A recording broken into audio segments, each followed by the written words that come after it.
Bom dia, maravilhosa. Bom dia!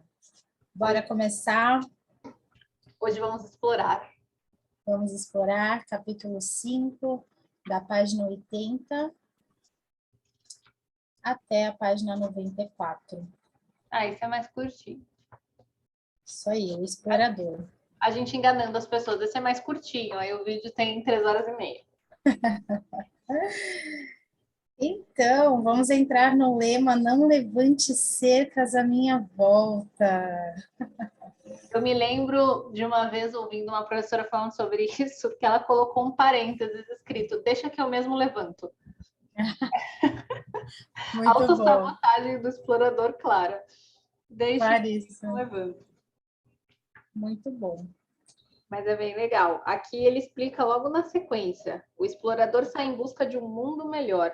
A jornada dos exploradores é uma experiência ao mesmo tempo interna e externa, porque eles são motivados por um profundo desejo de encontrar no mundo exterior aquilo que se adapta às suas necessidades, preferências e esperanças anteriores.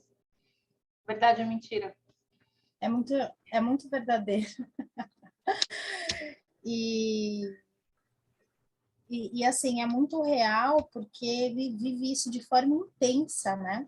Porque algo que você vive internamente e externamente, isso é muito intenso, né?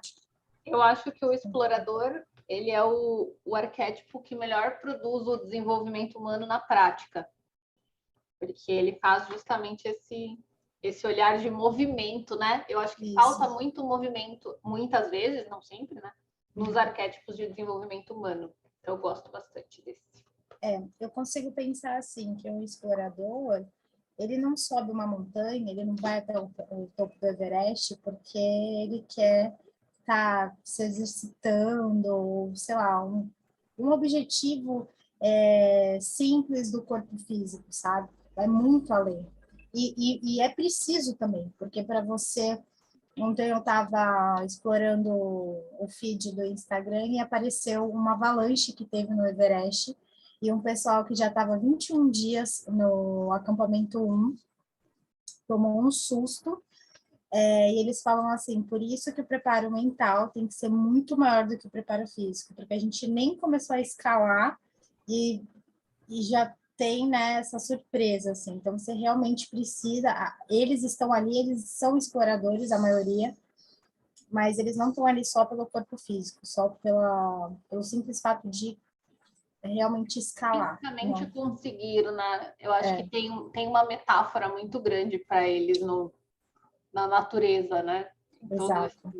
esse mundo externo. Explorável é a mesma coisa que o nosso mundo interno explorável. Muito bom. E tá falando aqui um pouquinho disso na sequência também, falando que todos os filmes que contam histórias de viagem são do arquétipo do explorador, obviamente.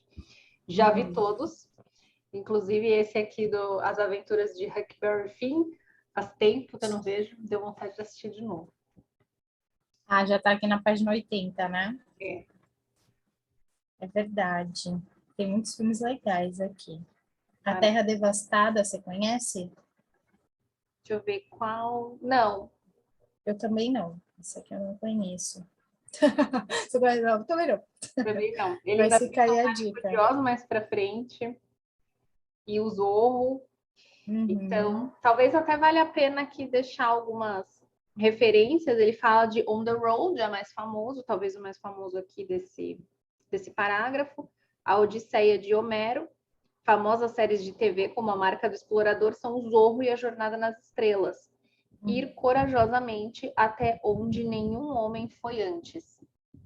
Achei que resumiu bem a frase aqui dele colocado. Porque na verdade a gente vai entrar um pouco nisso agora, mas o explorador ele vive a autenticidade dele na estrada menos percorrida mesmo, né? Então é ali que ele vivencia essa forma autêntica de explorar, buscando o desconhecido mesmo. E a gente entra aqui para os desejos básicos, para a meta, enfim. coisas mais assertivas, informações mais assertivas que é importante passar. Desejo básico do explorador, liberdade para descobrir quem você é mediante a exploração do mundo, ou seja, ele descobre quem ele é através das jornadas que ele faz. Muito foda. É muito, muito bom. Meta, experimentar uma vida melhor, mais autêntica e mais gratificante. E o maior medo, cair numa armadilha, conformidade, vazio interior, inexistência. É uma forma de se sentir vivo, né? Esse movimento que ele faz. A estratégia viajar, buscar experimentar coisas novas, escapar das armadilhas e também do tédio. O tédio pode até ser um ponto de atenção aí para ele, né? Como que ele reage a esses momentos. Eu acho que essa parte do tédio, ela precisa de consciência, né? É ali que ele precisa de muito autoconhecimento para ele entender se esse tédio significa realmente um sentimento ruim de que ele não encontrou aquilo que ele está buscando, para ele continuar, né? Tipo, sai daí da zona de conforto e vai buscar, ou se é uma incapacidade de ficar em um lugar e construir alguma coisa, enfim, se é realmente algo que está gerando uma patologia. Isso, importante. Armadilha, vagar sem meta, tornar-se um desajustado. E a gente já colocou uma outra armadilha que então seria o tédio, conforme a explicação da Lara. Tem um pedacinho aqui que é legal, Mari. Essa palavra desajustado, às vezes ela lembra pra gente como se fosse meio que um meliante, sabe? Como se fosse uma pessoa desajustada das regras da sociedade. Eu percebo que aqui não é bem isso. É desajustado do tipo, não consigo me ajustar a grupo nenhum, a lugar nenhum. Então, essa sensação de fazer parte, a sensação de pertencer, nunca tá com você, nunca tá presente. Então, você tá sempre sentindo o peixe fora d'água, assim, ali em qualquer lugar em que você esteja. E isso, assim, a pessoa até consegue viver com essa sensação se ela tiver consciência. Senão vai gerar uma angústia constante na pessoa e ela não entende bem o que está acontecendo.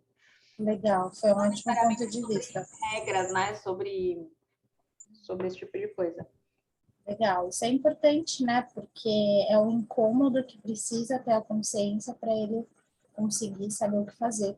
Sim, porque é bacana, assim, por exemplo, às vezes ele pode ser desajustado de alguma regra social e isso gera uma transformação.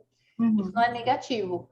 Agora, estar constantemente se sentindo desajustado é um extremo, né? É aquele tipo, é um individualismo extremo, não me ajusto a lugar nenhum, não faço parte de lugar nenhum. Gera vícios de comportamento, enfim, é bem ruim. Então, é uma armadilha. Sim.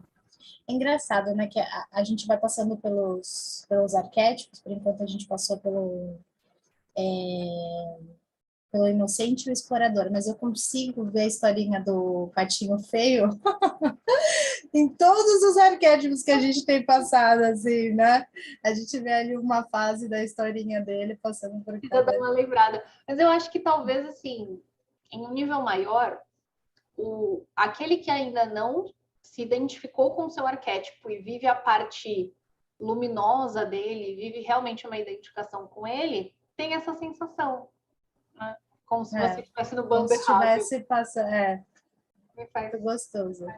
E aqui, o dom, que é autonomia, ambição, capacidade de ser fiel à própria alma. Isso aqui não é simples, isso aqui é um desafio para muitas pessoas, né?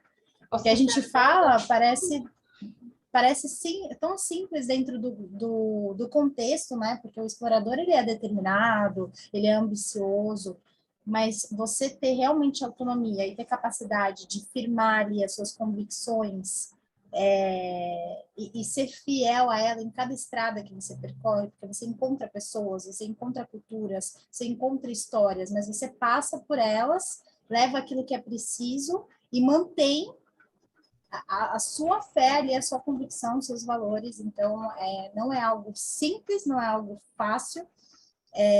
Com certeza o explorador, ele é uma pessoa muito determinada, muito corajosa, muito confiante e fiel, né? Então, assim, né? Que, na Assim verdade, mesmo, exatamente. Essa história, né? talvez eu As falei raízes. isso, não fui muito profundamente, mas agora me faz lembrar. Talvez fidelidade só possa ser interna mesmo. Porque se você não for fiel a você, não tem como você ser fiel a alguém ou a algo, né? Então, Que loucura isso aparecer no explorador, né? é. Porque você não precisa firmar raízes para ser fiel, para ser leal a alguém ou alguma coisa, né? Você é fiel. Ou talvez, no caso, não só do explorador, mas muitos outros, se você for fiel a alguém traindo a si mesmo, isso não é fidelidade, tá? Não Então, é a gente fidelidade, vai não é chamar de lealdade. fidelidade, mas não vai realmente ser. Exato. Isso é foda. Mas O é bem lindo e bem difícil mesmo. Essa questão do ser fiel à própria alma é algo para a gente aprender com o explorador. Acho que é um bom é detalhe. algo para a gente aprender, exatamente. O explorador também é conhecido como buscador, aventureiro, iconoclasta, andarilho, individualista, peregrino, descobridor, anti-herói e rebelde. Muito bom, né? Anti-herói, Chegamos onde eu queria. anti-herói sou eu falando, gente, inovação hoje em dia é tradicionalismo. Muito bom. É uma quebra aqui de conceito, né? E ele consegue sustentar isso diante de tudo que ele faz, né? Muito bom. A gente passou aqui por um trechinho onde ele fala dos serviços, né? Por um serviço do arquétipo do explorador ter sucesso, obter sucesso, de algum modo ele precisa criar essa lealdade à marca, da vivência, da aventura, né? Para que as pessoas realmente viajem e levem essa marca no peito, nas costas, enfim. Qualquer Carrega. lugar onde carregue aí o logo, Na né? verdade, eu vejo assim uma coisa interessante nessa frase que você passou, porque é como se para o explorador a lealdade real, o serviço real, esteja em te entregar algo que você pode carregar. O que não é muito comum, né? Normalmente a gente quer que a pessoa fique ali, consuma ali, né? Seja uma coisa Uhum. próxima ali, que é a questão do grupo, do pertencimento. Para ele, não. Assim, o topo do maravilhoso é você entregar para ele alguma coisa que ele possa carregar. Porque se ele decide consumir ali, ok, foi uma decisão dele. Se ele for obrigado, ele não quer. Então, isso é E interessante. outra coisa, é assim, a marca, ela não é um objeto, ela não é só de modo figurativo. A marca, ela também é vida, são pessoas que estão por trás ali, trabalhando, acreditando no mesmo objetivo que o seu. Então, mais uma vez trazendo aqui do Everest, que vocês já estão descobrindo que é algo que eu gosto. O pessoal, eles vão, muitas vezes sendo patrocinados, né, por alguma marca, e eles levam bandeirinhas para firmar lá no topo, ou enfim, até onde chegou determinado cume ali da escalada. E aquilo é muito forte, é muito significativo, porque quando ele chega no objetivo dele e coloca, firma aquela bandeirinha, não é só ele que está ali, né? É toda a comunidade que pertence àquela marca. Todas as pessoas que trabalharam para ele estar ali, apoiaram, estão torcendo. Então, é uma história que ele realmente está carregando, com muitas pessoas envolvidas. E isso traz a questão da lealdade, né? Ele está sendo leal a tudo aquilo que está por trás daquela bandeirinha. Isso é muito forte, até chega a me arrepiar, assim. Acho Eu gosto muito. muito, muito dessa ideia e acho que é justamente o que representa o explorador. Ele pertence a um grupo explorando, de fora dele. E se ele sentir que o grupo apoia isso, que o grupo entende isso, então ele é leal àquele grupo de uma forma talvez mais intensa que as pessoas que ficam ali. Uhum. Porque as que ficam ali ficam porque estão tendo alguma recompensa. Ele é por causa da compreensão. É interessante. Muito bom. E aqui a gente entra no acessórios para a jornada. Eu não marquei nada aqui, mas eu achei muito interessante esse tema, acessórios para a jornada, né? os instrumentos para a realização, né? Digamos assim. É o que ele leva, né? Eu marquei que um pedacinho aqui que eu achei super curioso, porque eu tenho muita vontade de descer o Nilo de caiaque. Nossa, meu Deus do céu. Sabe essas coisas assim? Acho que você falou do Everest, tu me trouxe. Bom, que a gente tá no arquétipo explorador. Mas quando a gente faz aquelas bucket lists, né? Que aliás deve ser uma coisa do explorador também. Eu escrevi isso, porque uma vez eu li que uma pessoa fez isso, eu falei, olha, tá aí uma coisa que eu gostaria de fazer. E ele falou aqui isso, ele falou, em vez disso, os exploradores tendem a preferir atividades individualistas ou mesmo solitárias, como caiaque, esqui, bicicleta ou corrida de longa distância. Atividades que os levam para junto da natureza e lhes dão tempo para clarear suas ideias. Inclusive porque a atividade física que eu faço é caminhada e é uma atividade solitária, né? Caminhar é uma atividade solitária. Uhum. Então eu sempre gostei muito dessas atividades físicas em que eu estivesse sozinha, talvez porque na maior parte do tempo eu não estou. Então era um contraste, né, na minha rotina.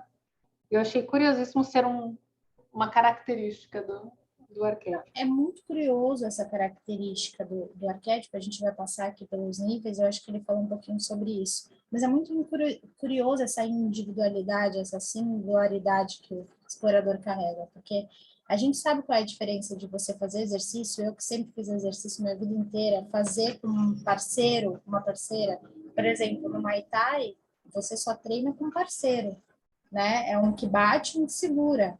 Então, sem ele, você não consegue fazer a troca. É importante essa parceria, mas, ao mesmo tempo, quando você se coloca ali em um momento que você está praticando algo com você, só com a sua companhia, é diferente, porque, primeiro, você tomou essa decisão, vou fazer a caminhada da fé, vou sozinha. Você já está quebrando várias barreiras do medo, porque você vai estar sozinho, você não sabe o que vai acontecer. Você já está, você nem chegou lá, mas você já está quebrando barreiras, entendeu? Isso é o explorar num nível muito convicto, muito determinado. Isso é o que me enche os olhos, assim, do explorador. E ele realmente vai com muita convicção. Depois que ele bateu o pé e falou, eu vou, ele vai e ele vai descobrir muitas coisas ali sozinho, quebrando barreiras no caminho inteiro, no percurso inteiro. Estava falando que Legal. me fez pensar naquela frase que diz assim: a gente nunca está sozinho, porque nós estamos sempre na nossa companhia. Então, essa consideração, né? O quanto o explorador aprecia a própria companhia, o próprio diálogo interno. Uhum. Ele está sempre com ele mesmo, né? De alguma forma, nessa inquietude, nesse diálogo interno que fica fazendo companhia para ele. E aí ele acho que nunca tem essa sensação de estar sozinho, necessariamente. Bacana, muito legal. A gente tem aí o filme do Náufrago, né? Que ali é uma representação dele com ele mesmo, né? Em diversos objetos que ele vai encontrando, em alguma maneira que ele encontra de duplicar a persona dele para fazer a companhia ali. Mas é interessantíssimo. Eu tenho o hábito de viajar sozinha algumas vezes e eu percebo que as pessoas elas perguntam, mas você vai sozinha? Aí você fala sim. E aí tem dois tipos de resposta, majoritariamente. As pessoas que falam, uau, tipo, eu acho que eu queria fazer isso também e vou pensar sobre isso. E as pessoas que pensam, meu, que coisa absurda, assim, deve ser a coisa mais tediosa, chata, bizarra do mundo uma pessoa viajar sozinha. E é interessante mesmo o contraste que gera, né, entre essas duas pessoas. Porque a pessoa já está condicionada ali a uma realidade É e uma realmente sensação não de, tipo, eu vou sente, comer sozinha, eu vou entrar e comer sozinha, eu vou, né? não vê prazer em estar com a própria companhia, né? E Tem às muita, vezes nem experimentou, na e às verdade. vezes nem experimentou, Às nem vezes é só sabe. uma coisa, um pensamento mesmo, uma sensação de que não é isso que se faz, né? Uhum. Nunca tem. Olha, eu assim, para mim, assim, no pessoal, é muito assim, eu não tenho esse tipo de atitude diariamente ou frequentemente. Mas toda vez que eu tenho, toda vez que eu firmo e falo, eu vou sozinho, eu vou fazer isso acontecer, eu não preciso de ninguém para me acompanhar, ou realmente eu entendo que é melhor eu ir sozinha, eu estou quebrando várias barreiras ali. Mas toda vez que eu faço, eu entendo quão é maravilhoso. E não me arrependo. É muito bom. É muito legal. Toda vez que eu faço isso, aparece alguém e fala, vou junto. Eu até desisti. Ó, eu tenho um trechinho aqui que eu acho maravilhoso. Eu vou passar para vocês. Então, aqui ele está falando, na verdade, em anúncios para produtos, que é bem ali no comecinho da página 81. Mas a gente passa ali por algumas ideias, né, de quão é especial esse momento. Então, eles começam a falar assim, ó, os grandes céus abertos, o apelo da estrada desimpedida, a natureza em todas as suas variações, mas especialmente as montanhas pedindo para serem escaladas. A qualidade irresistível do horizonte que se perde de vista, sempre distante, por mais que você viaje. O céu noturno falando intensamente das possibilidades infinitas do espaço aberto. Cara, essa parte aqui, a qualidade irresistível do horizonte que se perde de vista, sempre distante, por mais que você viaje. Nossa, isso é incrível, assim, né? Te traz realmente a sensação de você estar na estrada e tá vendo aquele horizonte sempre apontando para você e sempre tão distante, sempre tão infinito, cheio de possibilidades cada vez que você chega mais perto dele. Você consegue realmente visualizar ali. Nossa, é maravilhoso. Eu consegui visualizar o céu, a natureza. É, Eu sair daqui, tá? Eu parei. o poder da visualização, né? E de como a comunicação que eles colocaram aqui puxa esse gatilho para a gente, né? Eu achei bem bacana. E ele tem um relacionamento. Vamos falar aqui um pouquinho dos níveis. Na sequência, eu passo essa ideia. Quer Uhum. dar uma lida aqui, Mari, no quadrinho? Pode ser. Os níveis do explorador. O chamado, alienação, insatisfação, inquietude, anseio e tédio. Nível 1. Pôr o pé na estrada, ir ao encontro da natureza, explorar o mundo. Nível 2. Buscar a própria individualidade, individuar-se, tornar-se realizado. Nível 3. Expressar a individualidade e singularidade, e a sombra ser tão alienado que não consegue achar um meio de se adaptar. O explorador, ele tem um diálogo interessante com o tempo. Eu acho que se eu for falando do horizonte, né, eu lembrei dessa questão de níveis. Em níveis, no começo, o explorador é inquieto. Então, assim, não vai dar tempo de fazer tudo. Tem um mundo inteiro para conhecer. É verdade. Enfim, faz aquela viagem correndo, né? Tem que ver todos os pontos turísticos. Então, ele tem essa ânsia de tudo, né? Quero tudo, devorador. E aos poucos ele começa a se relacionar com ele mesmo, com a vida e com o tempo. Eu acho que é aí que ele começa a amadurecer e perceber que assim, é incessante. Quanto mais ele vai em direção ao horizonte, mais horizonte tem. E aí vem o só sei que nada sei, né? Porque quanto mais eu sei que eu não sei. É E aí ele verdade. faz, assim, junto com o sábio ali, um no mundo físico e um no mundo das ideias, essa percepção de que a vida é uma jornada. É esse espaço de tempo em que a gente explora e que a gente aproveita melhor o tempo com profundidade, com intensidade, e não com quantidade de coisas. Eu acho que Uhum. essa subida de nível dele é mais ou menos esse diálogo interno. E acho que isso é uma explicação também para a forma como ele age com desapego na vida, né? Na vida, nas coisas e, podemos dizer, nas pessoas também, enfim. Sim. Porque o nível de amor é diferente, né? A gente volta nessa questão. O amor não é aquele que você me dá quando eu estou aqui do lado. É aquele que eu consigo carregar. O explorador, ele tem essa visão do mundo, né? Que só Uhum. é dele aquilo que ele consegue carregar. Uhum. Então, Isso é bem bacana, né? Porque para quem está de fora, para quem não passou pelo arquétipo do explorador, essa pode ser uma questão do desapego. que a gente entende que é um ponto muito importante, né? Do apego das coisas, da casa, da família, e em relação até ao tempo, existe realmente um medo ali de você não ter,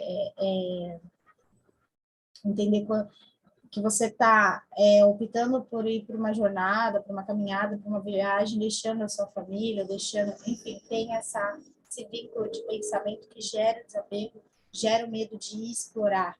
E o explorador, o próprio arquétipo do explorador, vivenciando da forma mais básica, já entende, já tem essa habilidade forte nele. Então, é algo a ser admirado mesmo. Eu gosto desse pedaço do arquétipo. Até anotei essa frase. Estava caçando uma caneta aqui. Gosto muito.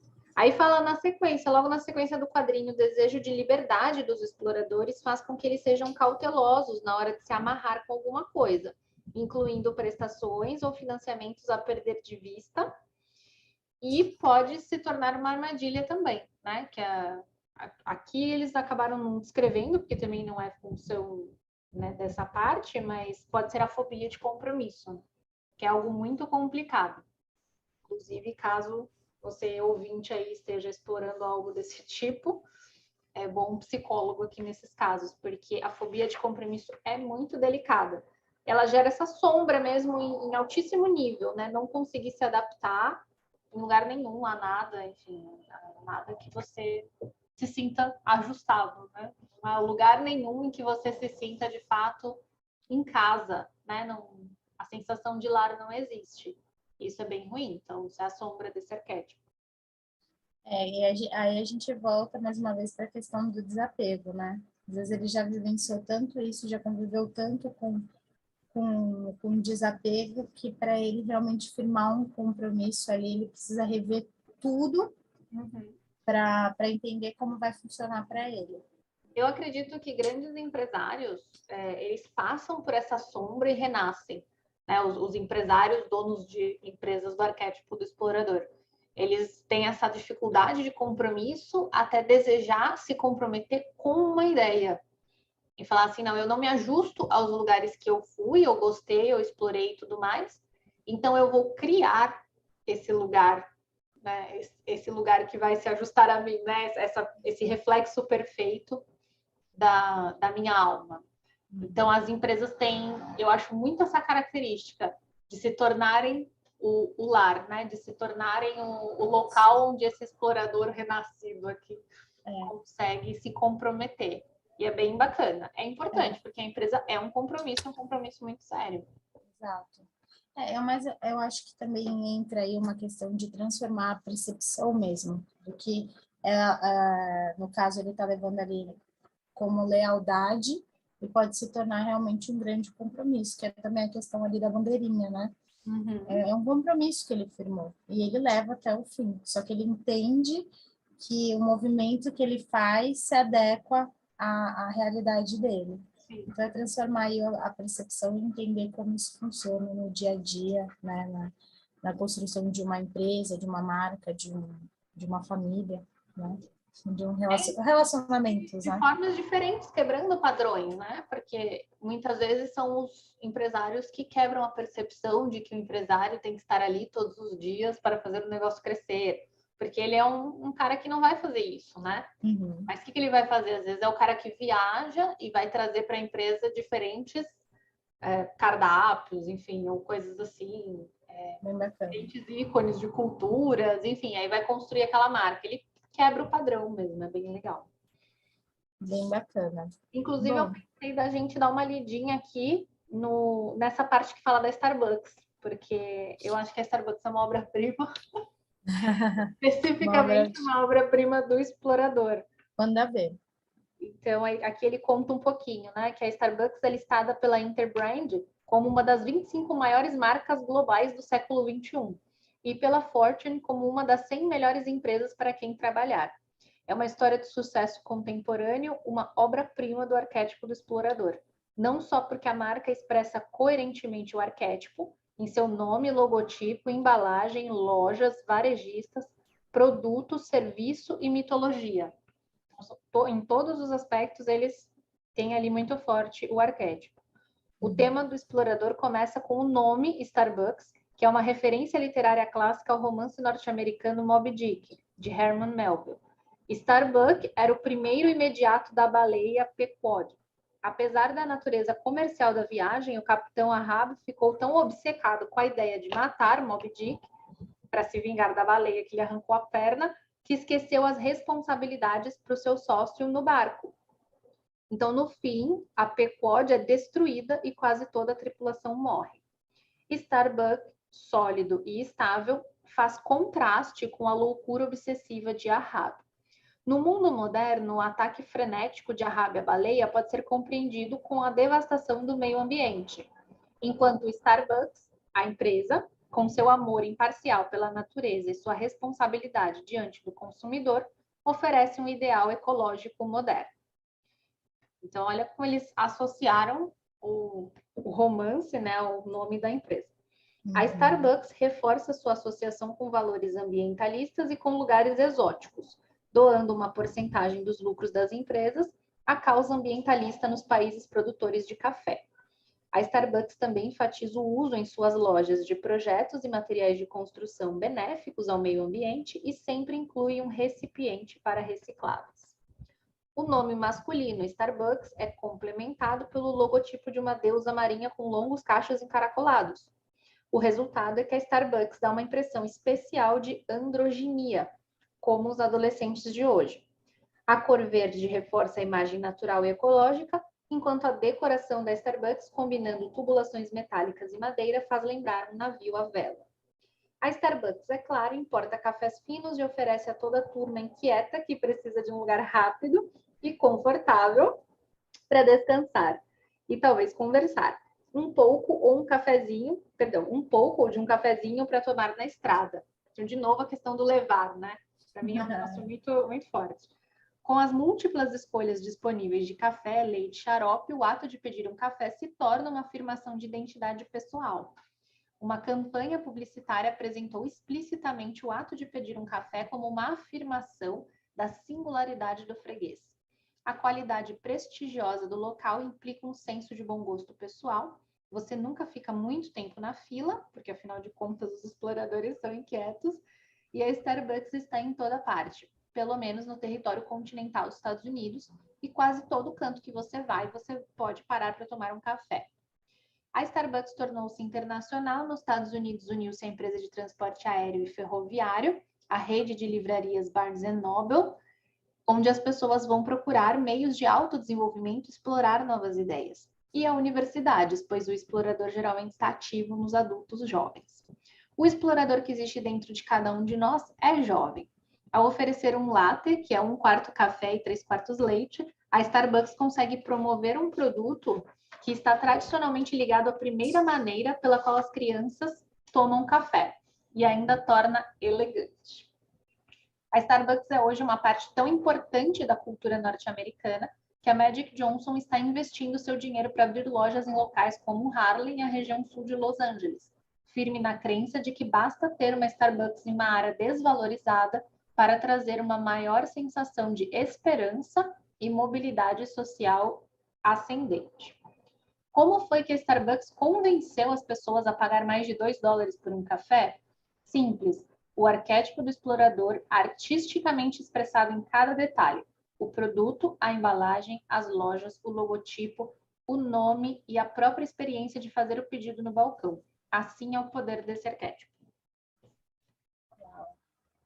Então, eu sou bem encantada aqui com a história da empresa, mas tem alguns detalhes que para mim são muito interessantes, porque especialmente essa questão do pegar e levar, que está muito presente no começo, na ideia inicial, a ideia é que assim, que a pessoa pudesse tomar o café ali rápido. Então, no comecinho, bem no plano de negócios, por assim dizer, não estava o pegar e levar. Só que a ideia era isso, era dar rapidez, tipo um break, sabe? Eu vou parar 15 minutinhos, tomar um café rápido e sair. E nisso eu me relaciono com pessoas que são estranhos, que são desconhecidos. Então a Starbucks tem aquelas mesas enormes com várias cadeiras e aí você senta com pessoas que você não conhece. Tudo isso é o arquétipo do explorador. E é muito genial. É muito genial. E, assim, um detalhe ou uma coincidência, nos filmes onde a Starbucks aparece, né, a maioria deles, as pessoas estão em movimento, estão buscando algo, correndo atrás de alguma coisa, enfim. Estão realmente sempre ali em movimento, né?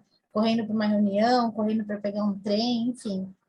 Então, eles A vida está conseguem. acontecendo, A né? vida está acontecendo e o café está ali na mão. Tá movimentando ali a pessoa. Mas é bem bacana, porque às vezes a gente pensa que assim, ó, para quem não conhece tão a fundo a marca Starbucks, e se você está muito interessado no arquétipo do eu recomendo. A Starbucks não foi criada pelo CEO principal, aquele que expandiu e que de fato deu a característica do arquétipo. Então, ela existia, ela já tinha algumas ideias ali de trazer cafés, então aquilo estava sutil, estava nascendo, estava engatinhando. Então, o que foi feito foi realmente descobrir que aquilo estava ali e reforçar tudo isso. Porque às vezes a gente pensa que é uma questão de, eu vou vender café, qual o arquétipo certo? Não tem um arquétipo certo para vender café. Pode vender café em qualquer arquétipo. É o contrário. É assim, qual arquétipo eu vou expressar nesse negócio? Que é o meu, né? Que é o que vai ficar expresso. E aí foi o que fez a Starbucks realmente explodir nesse nível de poder que eles têm hoje. Eles são muito grandes e é uma empresa totalmente baseada em treinamento e desenvolvimento humano. Não é à toa que...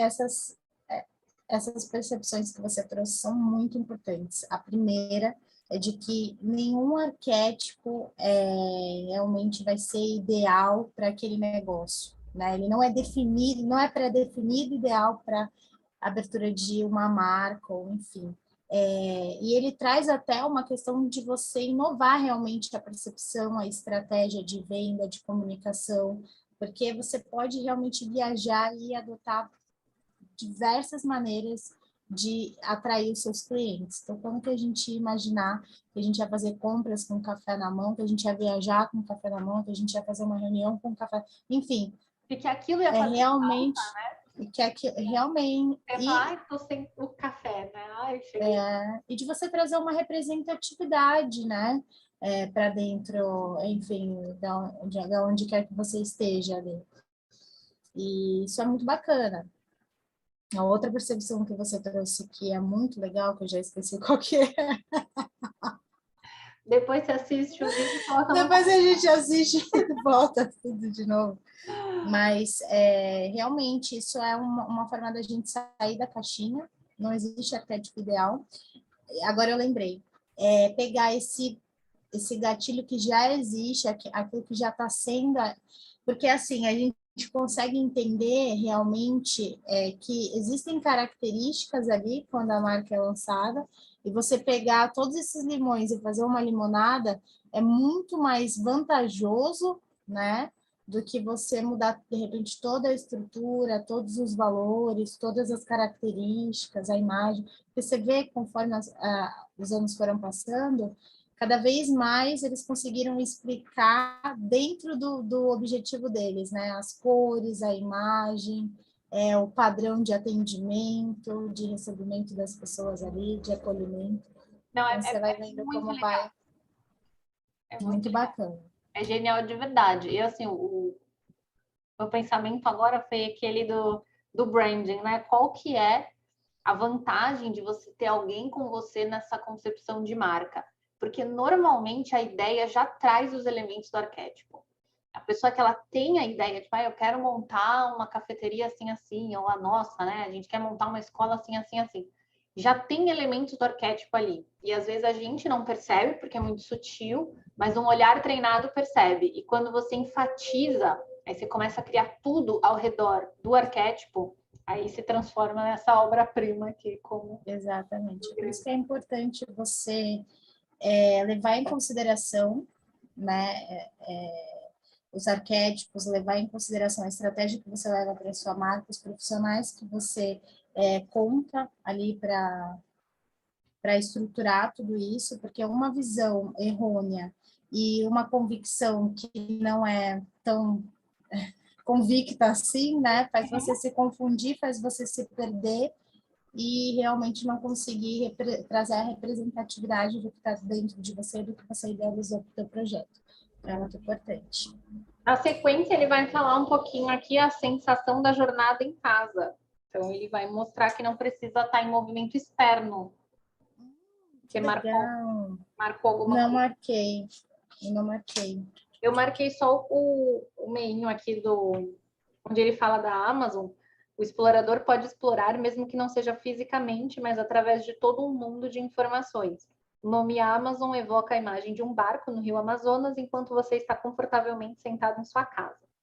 As mulheres canalizam mais para os livros do que para a estrada o desejo de buscar novas experiências e encontrar sua identidade pessoal. O nome, portanto, também tem um apelo especial para as mulheres. Só um parênteses bem interessante. Bacana. É de 2001. Ela escreveu assim: se a Amazon vai conseguir encontrar um modelo de negócios lucrativo. Então, porque ainda era uma época que a Amazon estava só gerando banco de dados, só construindo realmente a fundação. Então, a gente percebe que eles já estavam construindo em cima do arquétipo e deu o que deu, né? Foi forte como foi e hoje é gigante como é, porque foi bem estruturado. Eu achei bem bacana. E o comecinho aqui traz até um gatilho para isso que você está trazendo, para a questão da Amazon, porque ele fala assim, ó, um explorador que ele está dentro da casa dele e de repente ele não se descobriu como o grande explorador que ele é, ainda não está vivendo, né, a saga dele, a jornada dele. Então, as marcas trazem essa reflexão. Até onde você iria se não houvesse nada lhe prendendo, né? Então, você está dentro da sua casa, você está recebendo o chamado para aquilo que de fato está dentro de você. Então, de alguma forma, as marcas vão tentando despertar isso e é bem bacana. Aqui ele fala também, ele dá outro chamado. Nem sempre é preciso sair de casa para curtir os espaços abertos. Então, ele vai tentando ali, de alguma forma, despertar o explorador dentro da própria casa dele. E é o que a Amazon muitas vezes faz, né? Quando você entra no site, você tem ali um universo de possibilidades. Dentro de tudo que você precisa, você consegue explorar e encontrar ali dentro. Não, e o tempo que a gente passa lá dentro, né? Se você não fica atento, a gente tem até programas aí hoje em dia de atenção, ó, você vai fazer lista de mercado, faz a lista direitinho, porque se você entra num site do mercado, é muito mais complexo do que entrar no mercado em si. É curiosíssimo, mas assim, a internet é muito maior, né? Uma livraria tem um tanto que você cansa de estar lá dentro, né? Que você explora um tempo. A internet fica um negócio ilimitado. Você Exatamente. fica, vai consumindo. Mas é muito louco. Me fez pensar também no pessoal dos clubes de assinatura. Eu acho que falam muito para a marca do explorador também. Clubes do livro que enviam o livro, né? Que escolhem o título e enviam. Vinho, queijo, né? Que a pessoa descobre. Chega na casa dela alguma coisa diferente, de um país diferente, ela descobre. Tudo isso fala muito aqui para o explorador. Bem bacana. Aqui no finalzinho da página 84, ele começa a falar sobre o arquétipo do nome Amazonas, né? Que ali ele está falando que evoca as lendárias mulheres guerreiras da antiga Grécia, oferecendo associação com o maior poder feminino. Você já tinha passado por essa parte? Não, Eu né? fiz uma emenda ali, mas pode ler de novo, não tem problema nenhum. É bem interessante essa parte. É bem interessante. Eles falam aqui que as mulheres constituem a maioria dos leitores, que é um ponto bem importante para a gente saber, e muitas delas canalizam mais para os livros do que para a estrada, e o desejo de buscar novas experiências e encontrar a sua identidade pessoal. O nome, portanto, também tem um apelo especial para as mulheres. Antigamente, em determinadas épocas, aí, o modo das mulheres explorar era pelos livros, né? E muitas vezes elas liam os livros escondidos. Então, realmente, elas eram ali exploradoras. Muito bacana, gostei. Eu acho super bem construído, né? Na sequência, ali no 85, eu gostei da parte no finzinho da folha ali, que ele explica um pouquinho do explorador se torna global, e ele fala da troca, por exemplo, de uma cultura norte-americana, que é os Estados Unidos em específico é o país do arquétipo explorador, da alma viva, e eles falam um pouco sobre a troca deles com a cultura asiática. Então, por exemplo, os americanos fortalecem muito a questão da autodescoberta, né? A premissa de que os direitos do indivíduo devem ser protegidos é uma das mais irresistíveis exportações norte-americanas, um valor que muitas vezes é inconscientemente vendido com os produtos do país. As culturas asiáticas, por sua vez, elas exportam técnicas de meditação para os Estados Unidos e, com isso, estimulam a expressão de um aspecto particularmente pacífico do arquétipo do sábio, que estava ali subdesenvolvido. Então, a gente vê a relação dos arquétipos, né? Como que eles se entrelaçam ali e como que o explorador vai buscar. Ao explorar, ele busca também preencher a satisfação desses outros arquétipos que estão ali no triângulo, que foram os que a gente leu na semana passada, o inocente, o sábio, o explorador. O sábio a gente vai falar na semana que vem. Eu achei bacana, um pouquinho antes dessas informações que você trouxe, inclusive falando um pouco mais dos Estados Unidos, até para as pessoas entenderem por que é aí o país, né, do explorador. Ele fala assim, ó, primeiro ele começa aqui, ó, qual é o país que seria o melhor lar para o explorador? Alguém diria que é a Austrália, mas no todo os Estados Unidos são a quintessência da marca do explorador, com sua herança imigrante e sua ênfase nos direitos políticos. O país foi criado sobre a Declaração de Independência, afirmando o direito de cada pessoa à vida, liberdade e busca da felicidade. Mesmo sua Constituição foi cuidadosamente regida para proporcionar um sistema de controle mútuo pelas diversas repartições, a fim de garantir que nenhuma parte do governo tivesse poder suficiente para restringir a liberdade. A história dos Estados Unidos começa com os Pilgrims, peregrinos, os primeiros colonos puritanos, e sua mitologia dominante é capturada na conquista do Oeste. O slogan "Vá para o Oeste jovem", que fez homens e mulheres jovens partirem para conquistar o Oeste e deu um sentido literal e um direcionamento à ambição inquieta do caráter norte-americano. Achei bem bacana esse trechinho aqui, né? Que traz esse vida, liberdade, busca da felicidade. Não, e é muito característico deles, inclusive essa questão de ninguém ter poder suficiente para restringir a liberdade. Para eles, a questão da liberdade é a base de tudo, porque é o referencial, né? O arquétipo do explorador ele tem esse centro. Se você restringe a liberdade de uma pessoa, você tirou dela a essência. Então, para eles era o principal, né? E aí tudo foi construído através disso.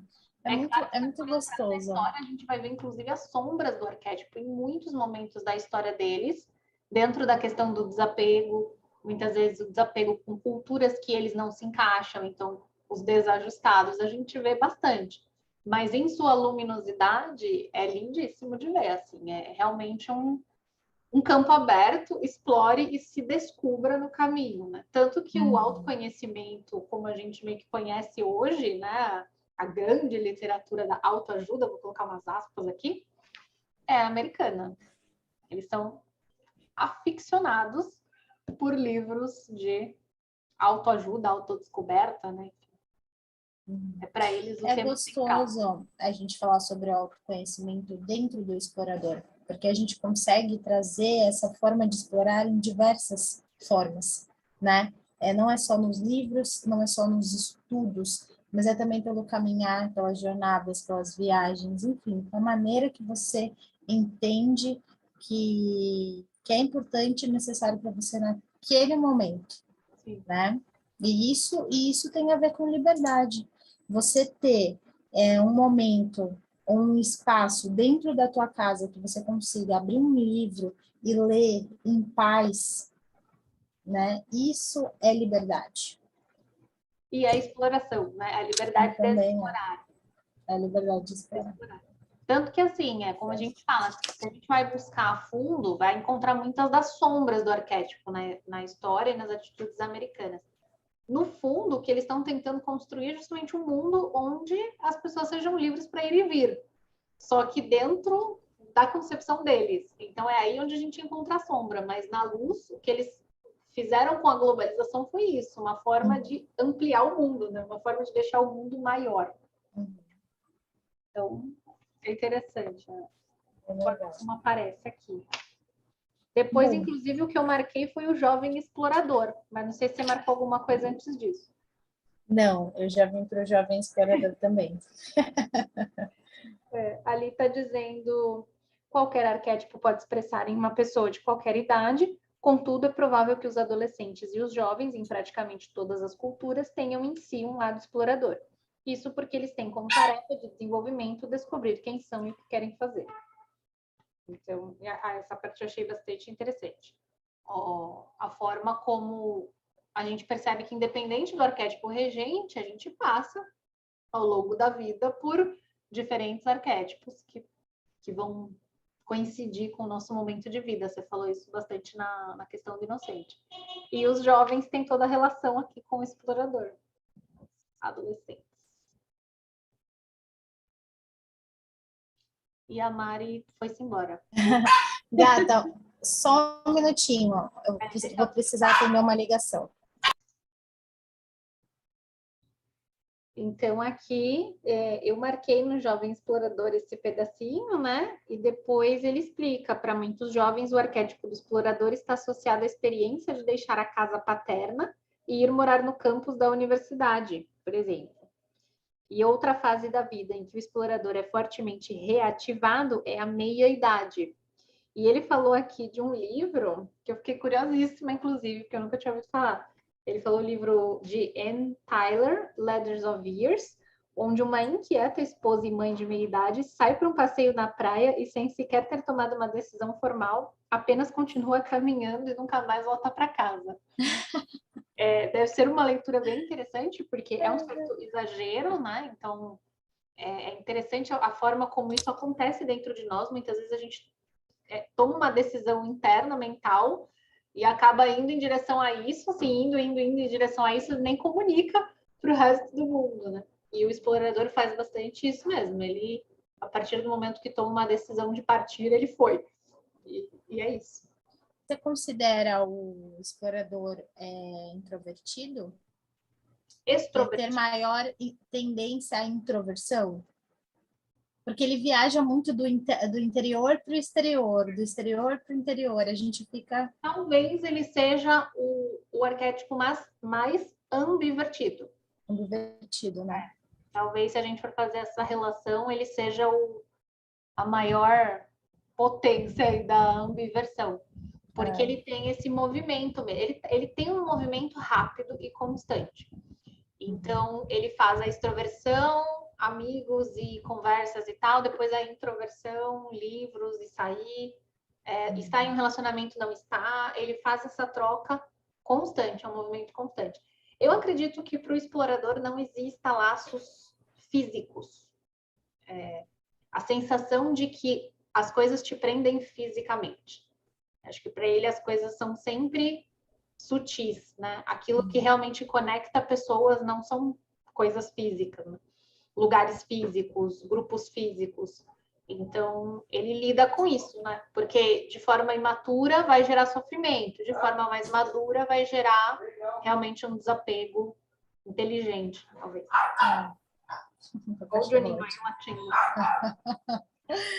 É bem bacana, né? Ai, meu Deus. Pode deixar ele conversando com a gente. Cachorros, eu acho que fazem parte do arquétipo do explorador. A Mari começou a brigar com ele, para você que está só ouvindo o áudio desse vídeo, e ela mutou, ela não quer deixar a gente ouvir a briga. Mas então vou ler aqui mais um pedacinho. Eu marquei aqui o explorador como individualista, que é um pouco do que a gente está falando. O explorador pode se expressar no desejo de autossuficiência, ele vai trabalhar com isso a vida toda, na verdade, né? ele tende a ver a si mesmo como pessoas à frente, perdão, tendem, né? Porque senão a expressão vai ficar estranha. Os exploradores tendem a ver a si mesmos como pessoas à frente do seu tempo e definitivamente dispostas a assumir posições difíceis por algo em que acreditam. Às vezes elas realmente são assim. Então, às vezes realmente são pessoas à frente e talvez não à frente como se fossem pessoas mais inteligentes ou mais inspiradas, mas pode ser fruto desse movimento. Então, são pessoas que veem coisas diferentes, com maior velocidade, exploram em maior velocidade, fazem conexões em maior velocidade e daí criam coisas diferentes. E por criar aquilo que é diferente, isso não pertence ao que existe hoje. Então, eu acho que é muito um resultado do movimento que eles têm constante na vida deles. E, assim, vendo de fora, isso é um grande poder, né, do explorador. Ele realmente tem isso dentro dele. E no momento em que ele acessa e confia, né, nesse poder, ele faz realmente maravilhas ali. É o dom e a maldição, né? É o dom e a maldição, ela vem em relação à autossuficiência, porque a autossuficiência, a gente falando dentro de relacionamentos amorosos, familiares, enfim, qualquer tipo de relação em que o outro sofra por não entender, não compreender, ou enfim, não compartilhar também ali dos mesmos sentimentos, da mesma rapidez que ele tem de decidir, de agir, causa essa dor, né, no outro, no companheiro, no parceiro. Realmente ali é Exploradores se uma relacionam zona de... o resultado da afirmação. E o arquétipo do explorador tem um lado espiritual. Pense nos cavaleiros da Távola Redonda, entrando na floresta escura e sem trilhas em busca do Graal. Já tínhamos falado um pouquinho dessa busca espiritual constante, né? Acho que não eu não sei, eu considero quase impossível você ter essa fidelidade com o seu centro, se colocar em movimento, explorar, conhecer tanto da natureza física e da natureza humana, em nenhum momento ter realmente aquela epifania, sabe? Aquela visão de que existe algo mais. Cada um vai fazer a sua própria interpretação, né? Que é mais religioso e tudo mais, mas não precisa encarar dessa forma. Essa questão da espiritualidade, ela se manifesta em algum momento na vida do explorador, com absoluta certeza. E ele passa a explorar a metafísica, né? Então, tem alguma coisa a mais aqui que eu não tô vendo, deixa eu começar a buscar isso. Exato. É porque essa busca, ela não depende de um reconhecimento material, né?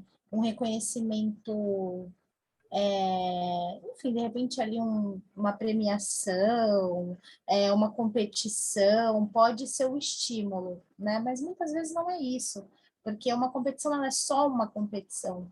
Para um explorador que de fato vive nessas jornadas, em peregrinação, em escalação, enfim, no movimento, ele tem toda uma preparação que ele faz antes de competir, ou antes de isso virar algo realmente no externo, ali, no materializar, né? No receber. Antes disso, existe ali uma parceria espiritual, um sentimento espiritual, porque ele faz ali com ele mesmo. Então, o que ele atinge durante esse percurso é para ele mesmo, é para uma evolução interna, muitas vezes, né? Com certeza, com certeza. Acredito muito nisso. Isso é muito forte. Acho que é aí que ele se encontra, a competição com ele mesmo, talvez, né? Com ele mesmo, exatamente.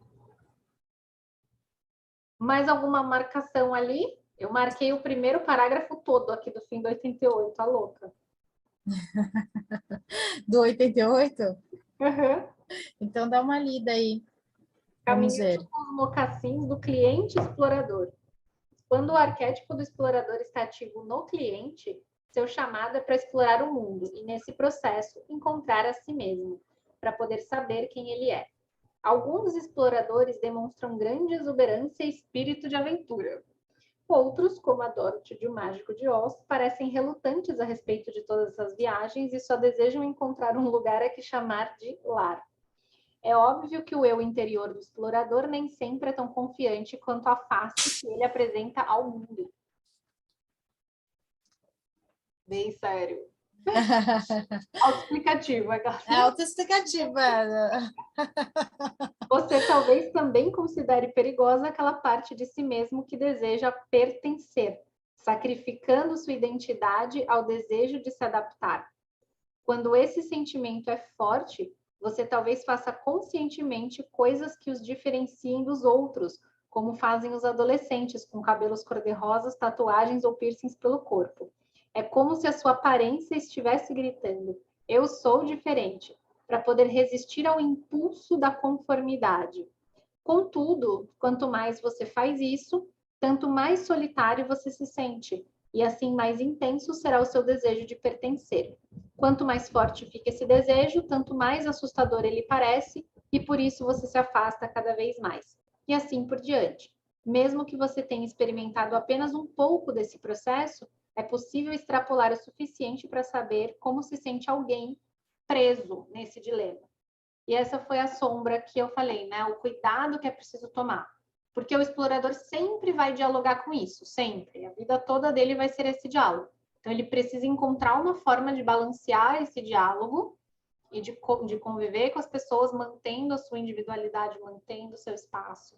Isso é muito importante. E as lojas, os produtos, muitas vezes, são isso, né? São a forma de como a gente tem de se conectar com essa parte individualista ou com a parte que pertence, dos dois um. Exatamente. A gente vê aí vários cenários, né? Por exemplo, a gente passou lá no Inocente, na Coca, que resolveu, em algum momento, explorar e lançaram uma nova Coca-Cola, o que não deu certo, que a gente ficou sabendo na aula passada.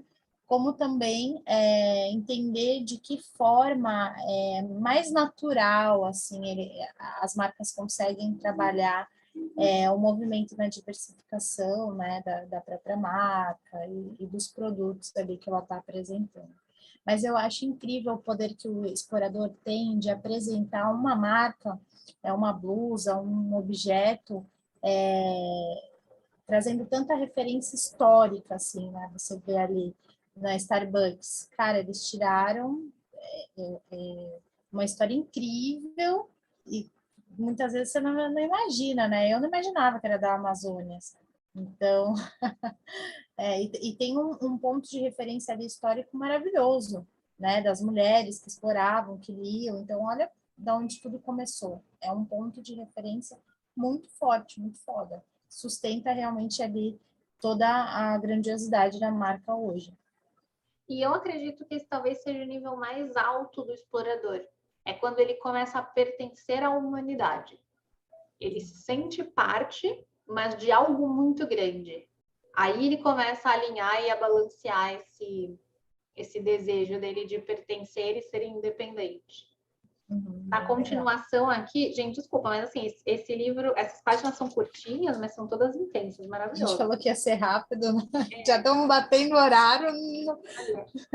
Quase todas as pessoas passaram por algum momento da vida em que tiveram medo de que, se fossem fiéis a si mesmas, perderiam o apoio de alguém a quem davam importância. À medida que crescemos, somente descobrimos nossa individualidade quando nossas verdadeiras tendências se chocam com as dos nossos pais, professores e colegas. Para perceber como é essa sensação, basta você recordar algum momento em que enfrentou seu pai, sua mãe, um professor ou patrão, e como aquele enfrentamento lhe parecia essencial, mesmo que o outro tenha visto você como um oponente. Ou então recordar um momento em que você se afastou de algo para salvar sua alma, e quanta coragem precisou ter para agir assim. Agora, especialmente para a Mari. É importante lembrar que o desejo subjacente dos exploradores é encontrar por fim a Terra Prometida, o lugar onde eles poderão ser completamente fiéis ao seu verdadeiro eu, e um lugar ao qual poderão pertencer. Histórias infantis como O Patinho Feio e textos religiosos adultos, como o relato bíblico do êxodo do Egito para a Terra Prometida, incorporam o poder desse anseio. Como ela havia dito, de fato, todos eles estão aqui. Estão aqui. Bom, eu avisei. Eu disse que eu ia deixar. Aí, ó, mas na verdade, para um pouco mais para frente, eu acabei não marcando tanto, porque agora ele começa só a dar alguns exemplos de empresas que têm esse arquétipo. De campanhas e tudo mais, né? E aqui ele faz realmente a gente imaginar como a gente poderia extrapolar a própria experiência das narrativas do explorador, que é aquele caso de trazer realmente visualizações poderosas para a gente pertencer a alguma marca.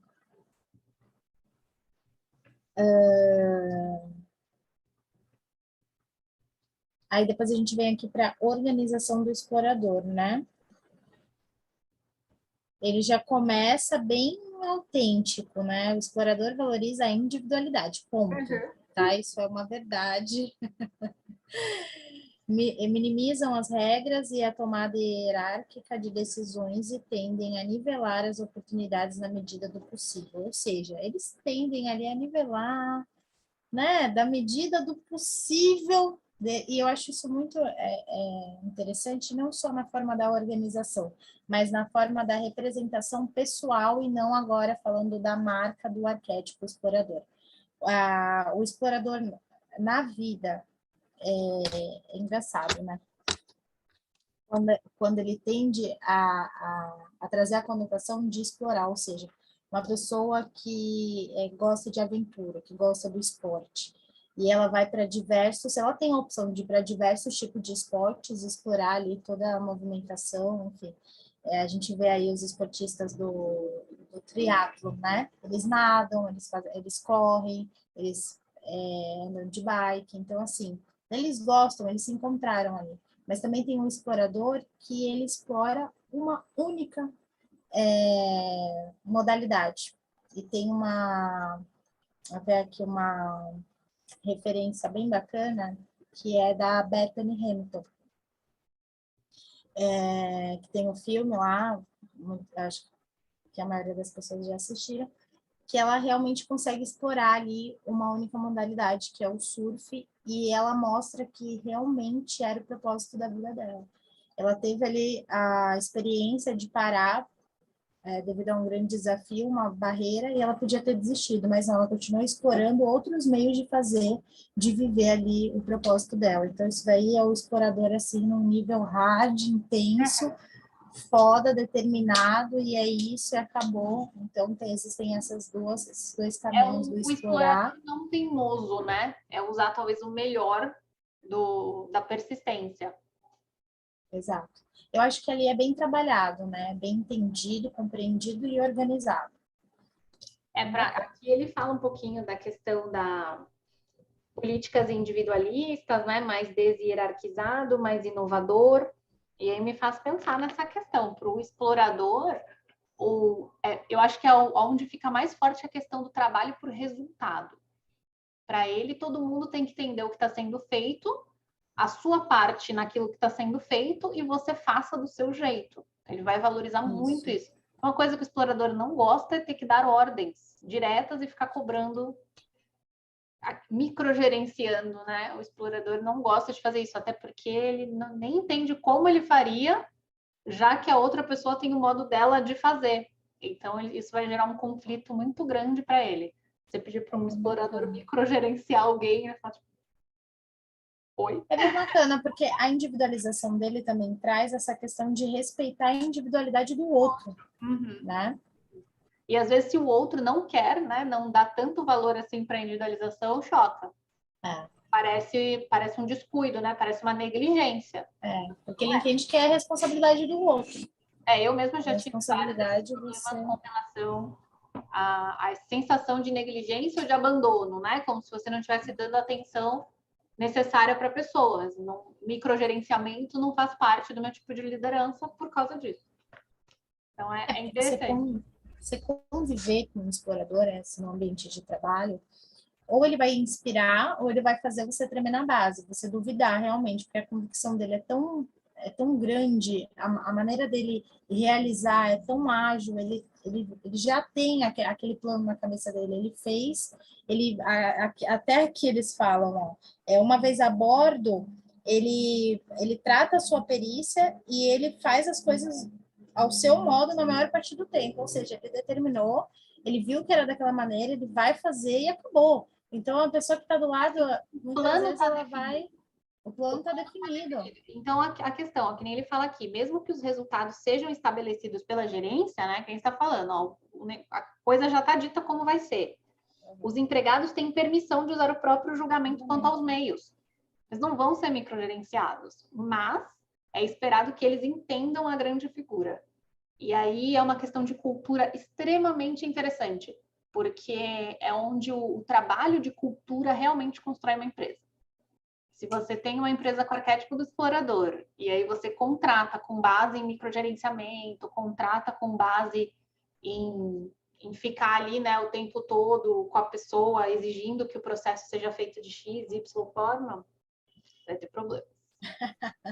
Muito bom. Bom, agora a gente vai ter que dar uma avançada aqui, né? Na verdade, como ele passou aqui exemplos também de empresas, eu não marquei, que eu acho que fica muito cansativo. Uhum. E aí passei direto pro marketing ali para falar um pouquinho do marketing, mas se você marcou, Mari, pode dar uma chamada. Eu achei muito engraçado aqui, só no finalzinho da página 91, que ele fala ali realmente como seria essa estrutura organizacional numa marca exploradora, né? E ele fala que existem ali pactos descentralizados, não hierárquicos e temporários, maximizam a liberdade pessoal, a flexibilidade e a eficácia, e ao mesmo tempo em que minimizam a estrutura e as fofocas. Achei isso super interessante. A gente fofoca, é um negócio de explorador, tem um ranço. Tempo perdido de exploração, entendeu? Exatamente. É um movimento que não gera benefício, não anda, não faz girar, né? Então, não. Mas eu considero, assim, muito real. Porque é uma sensação assim, ó. A tarefa a ser feita é a tarefa X. Eu vou trabalhar o dia todo, você vai trabalhar a noite toda. Tá bom. De manhã, no dia seguinte, vai estar feito, eu vou pegar o meu. Agora, você não fez sua parte, e aí eu cheguei, tipo, e aí não, né? Porque aí tá descentralizado, tá assíncrono. Não deu certo, ele é totalmente desapegado. Tipo, não deu certo, parte para outra. E ele vai. Então, isso é bem importante de se atentar. Porque organizações do explorador, inclusive, podem ter muito turnover. Sim. Já que não existe esse apego muito grande em relações. Pode continuar, Mari, ele na sequência. Aqui ele vem para o marketing do explorador e um novo consumidor, né? Aqui eu não marquei muitas coisas, mas eu entendo que tem algumas partes importantes. Aqui eles falam que a orientação das pessoas para a identidade e a liberdade as faz querer ser livres como o vento. E elas querem tentar tudo e não ser limitadas por nada. E o resultado é uma aceleração coletiva. Achei isso importante a gente colocar aqui, né? A aceleração coletiva. Mais rápido, menor, mais barato, melhor. Mais rápido, menor, mais barato, melhor. É com certeza um conceito aqui que eles trazem do explorador.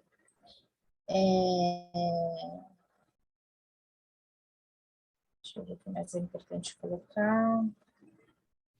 Aqui tem novamente a questão do tédio, né? Acho que é colocado como um ponto de atenção. Se o ritmo não é acelerado, ela se chateia. Então, cuidado com os produtos para o explorador, porque eles são velozes, né? Se eles não entenderem o que é, se não for rápido, se não for fácil, eles vão se chatear. Aí, por exemplo, vamos dizer que você tem um produto que não é rápido, fácil, acelerado e tal. Tem que conquistar esse explorador para ele entender que de fato vale a pena ele parar para ver o que você está colocando. É porque de uma maneira assim um outro lado, uma outra perspectiva, existem os exploradores mais tradicionais, assim, né? Que são aqueles que realmente levam a lealdade acima de tudo, entendem a importância de acordo com a história que eles estão vivendo daquilo que eles estão levando como representatividade, mas eu acredito que não deva não ser a maioria, né? Então, E assim, é por um exemplo, ponto de atenção mesmo. vou chamar a Starbucks de novo. Aqui, na hora que eu li, ela falou, a Starbucks não tem filas. Não tinha naquela época. A Starbucks hoje, além de ter muita fila, ela demora para te atender no caixa, ela demora para te entregar o produto. E a gente fica mesmo assim. Porque fomos conquistados. Então, tem toda essa relação antes de conquista, né? Só tem que se atentar. Se de fato o seu produto for mais lento, a entrega dele for mais lenta, precisa acalmar aí a rapidez, a velocidade do explorador. Isso mesmo.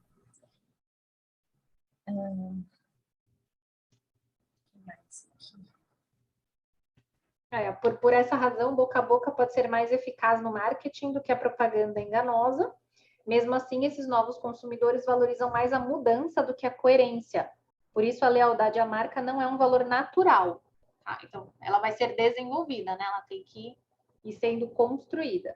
Isso não quer dizer que eles não se tornem leais quando os arquétipos corretos são evocados, como, por exemplo, os ávidos fãs de Jornada nas Estrelas, ou nas pessoas que só usam cosméticos da The Body Shop, a gente acabou não falando desse exemplo, ou só bebem café Starbucks. Então é isso que a gente está falando. Com o que a gente está falando. Da lealdade, o explorador é estupidamente leal, mas não é natural para ele. Ele é uma pessoa mais ágil mesmo, ele troca. Tudo que a gente acabou de falar tá aqui exatamente o que a gente falou. As pessoas estão vivendo histórias do explorador, provavelmente serão leais aos produtos que carregam o significado arquetípico de autenticidade e liberdade, porque por mais que não exista muita rotatividade, muita diversificar, peraí, muita diversificar, eles não diversificam tanto os produtos ali, realmente eles ainda estão carregando esse significado e para eles é a autenticidade. Então, eles serão leais. Bem legal. Na página seguinte, ali, Mari, o quadrinho. Mari é a leitora de quadrinhos oficial. Adoro. O arquétipo do explorador poderá dar uma identidade à sua marca se... Esse aqui é importante, né? Para entender se veste realmente aí o objetivo. Seu produto ajuda as pessoas a se sentirem livres e é, de algum modo, não conformista ou pioneiro. Seu produto é forte e vigoroso ou é apropriado para uso na natureza, na estrada ou em ambientes e ocupações perigosas. Seus produtos podem ser comprados via catálogo, internet ou outra fonte alternativa. Seu produto ajuda as pessoas a expressarem sua individualidade, por exemplo, moda e mobiliários. Seu produto pode ser comprado e consumido em movimento, ou você procura diferenciar sua marca de outras bem-sucedidas, seja do cara comum ou alguma mais conformista, e sua organização tem uma cultura do explorador. Bacana eles colocarem aqui, né? Seja do cara comum. Tu sai fora. Não, imagina, a gente vai passar por eles. Todos eles são maravilhosos. E eu fiquei pensando aqui numa parte que, assim, o explorador, muitas vezes, ele é tradicionalista.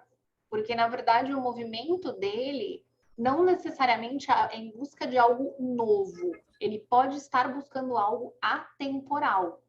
Então, aquilo que é centro para ele, aquilo que não muda e que ele continua explorando e continua atual, não perde a atualidade, é muito interessante.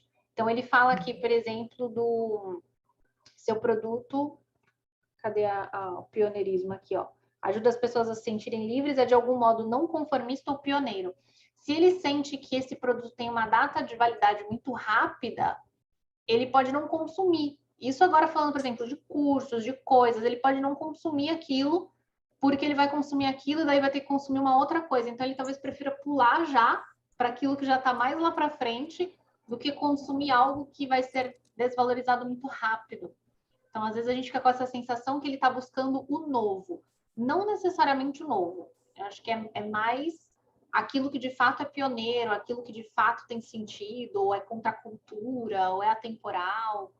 É uma busca do que pode ser experienciada, ele quer a experiência. E algo que é muito rápido, muito modinha, não necessariamente vai casar com o arquétipo do explorador. Talvez em níveis mais baixos, sim, mas em níveis mais altos, com certeza não. Bem legal, bem bacana. E antes da gente finalizar, eu queria deixar aqui já que a gente falou bastante em montanha, em Everest, não Você sei vai o me quê, convidar para escalar o Everest? vou te convidar e vou deixar aqui uma indicação de uma série que eu assisti já faz um tempinho, assisti logo que lançou na Netflix. O nome, se eu não me engano, é 14 Peaks, 14 montanhas, né? E ele assim, é uma história incrível, é um documentário de um montanhista que leva ali o significado, a referência do país dele, e eles falam, na verdade, é ali no Nepal, né? E ele leva essa representatividade de todos os. Porque, na verdade, eles foram realmente pioneiros ali, eles estiveram à frente de todas as expedições, com todos os caras, grandes nomes do montanhismo, mas eles sempre estiveram acompanhando e não foram ainda não eram a referência central, né? Então ele leva ali um desafio para ele, você percebe diversas características incríveis, assim, como a disciplina, a determinação, ele passa ali e leva, você percebe que é um cara humilde, que ele não tem o poder da comunicação, mas ele desenvolve durante os objetivos dele. A comunicação vira realmente uma estratégia para ele atingir e vem do coração. Então, porque a gente fala que essas pessoas que realmente ali estão no montanhismo, estão mais introspectivas, em algum momento não conseguem passar aquilo que elas realmente querem, porque elas estão ali no momento delas. Mas ele mostra isso, enfim, mostra diversas ali características que ele precisa adotar para encarar o desafio. É incrível. Eu recomendo aí para vocês que gostam, que se despertaram, né, através da introdução aqui da definição do explorador. Vocês vão gostar. Nossa, essas jornadas, assim, a liderança que existe ali, né, a riqueza dos aprendizados, é muito bom, muito maravilhoso. É muito legal. Maravilhoso. Depois vocês conversem comigo, depois que vocês assistirem. A gente Venham faz falar comigo. outro Eu não encontro. posso falar mais, né? Eu não posso falar muito sobre isso, já falei bastante. Então, esse é o explorador e o próximo é o sábio. Ah, que gostoso! Muito bom. Vamos Então, explorar esperamos o sábio, vocês. no caso. Um beijo, Mari. Beijo, meus amores.